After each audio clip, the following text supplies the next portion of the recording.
Alright guys, we are here in Italy, Ravenna Port, Venice. So ayun guys, so yun ang problema that's the problem of the old ship that see need tugboat to go inside the port of Ravenna. As you can see guys, so nahatak siya ng tugboat. Kita nyo, inahatak siya. Tapos sa likuran, mayroon ding nag-aalalay dito,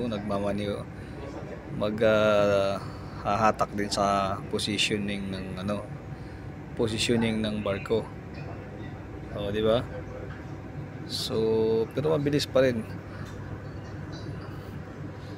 Hinihila siya, pero meron pa rin yan siyang engine, umaandar pa rin siya. Sobrang luma na talaga tong barkong ito. Biruin mo, kailangan na ng dry dock yan. Halos kalawang na lahat tapos ang kulay pa niya parang kalawang na rin. Yan o. Look at that guys.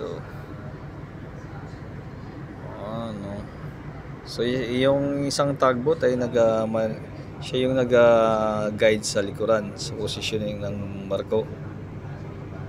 And then the other one is there.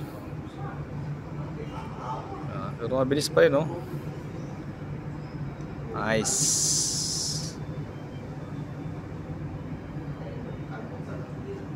Ayan. Paatras pa yung tugboat, oh. Position ng tugboat patalikod. So yun guys, thank you so much for watching. Sana hope you will support my channel. Taga Mindanao napunta sa Italy.